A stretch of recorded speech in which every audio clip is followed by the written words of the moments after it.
Large parts of that game where we're in good field position, we've got good attacking opportunities in front of us, and we either choose the wrong option ourselves or we don't execute a key skill set at a critical time. And we had two very good opportunities in the first 10 or 15 minutes in the game. We were on the Leeds try line and we don't get any points from those scenarios, so hugely disappointing. Scores, like anything, scores change games, and particularly in derbies when you're playing at home, if you get in front it can have a huge lift. I'm very disappointed. Nobody likes losing. It's a huge effort by the lads, can't question the effort. The work ethic has been great in the week. We had a good week. Leeds didn't bring anything to the game that we weren't expecting, and just a little bit of discipline in a couple of areas which allowed them to get their driving maul going, and a couple of technical issues at the set piece which have given Leeds the opportunity to get their driving maul going, and it was a very effective one at that, and you have to give them credit. They've got a powerful weapon there that they use well.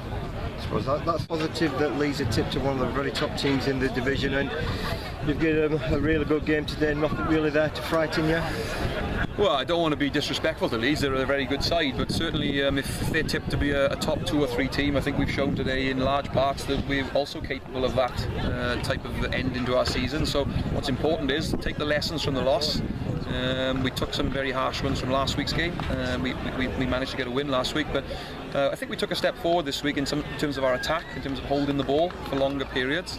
But what we probably didn't do this week was nail a couple of gilt-edged opportunities. Got a good group of lads. I think they can be proud of the effort they put in. Certainly the crowd here could see the huge effort that we put in. It's just about being more accurate and understanding that sometimes an extra pass makes a big difference. Likewise, not giving a pass at certain times can have a big influence. And it's just young players understanding when and when not to. And that's my role as a coach, to help them with that. We're all learning, myself alike. We're all in it together. It's very important that we get back on the training field and we start correcting some of these things.